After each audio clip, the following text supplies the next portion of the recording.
తెలుగు వంటల వినోదం ఛానల్కి స్వాగతం అండి. ఈరోజు మంచిగా ఫిష్ ఫ్రై అండి. బంగారు తీగ మనీ తీసుకొచ్చారండి. అది నేను కొంచెం మధ్య ముక్కలను తీసేసి ఫ్రై చేస్తున్నానండి. వీటికి కావాల్సిన మసాలాలు ఆవాలు, జీలకర్ర, అల్లం, వెల్లుల్లి, ఉల్లి అండి. నేను వాడే మసాలా.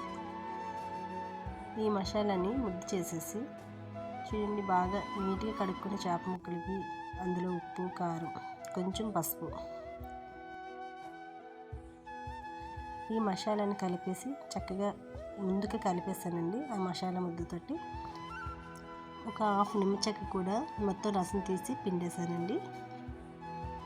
అది మొత్తం అంతా బాగా కలిపిన తర్వాత ముక్కలకు బాగా పట్టించేసిన తర్వాత ఒక 5 నిమిషాలు అలా ఉంచటం వల్ల ఆ లోపల ఉన్న వాటర్ అంతా కొంచెం దానికి పట్టి చేప ముక్కకి సాల్ట్, మసాలా అంతా కూడా చాలా చక్కగా ముక్క కాపాడుతుందండి. తర్వాత వీటిని పెనం మీద ఒక్కొక్కటిగా వేయకంటే మొత్తం అన్నీ కూడా పెట్టేశానండి.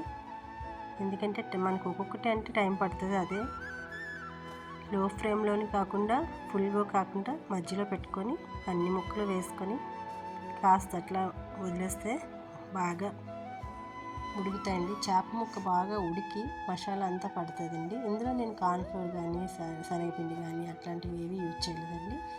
ఓన్లీ నేను మొదట చూపించిన మసాలా మాత్రమే యూజ్ చేశానండి. ఇది చూడండి, దీంట్లో ఇంకా నేనేమీ వేయలేదు. ఇది తినడానికి చాలా టేస్ట్గా ఉంటుందండి. ఇవంతా కూడా ఇది కొత్తిమీరతో గార్నిష్ చేసుకున్నాను. ఒకసారి ట్రై చేసి చూడండి.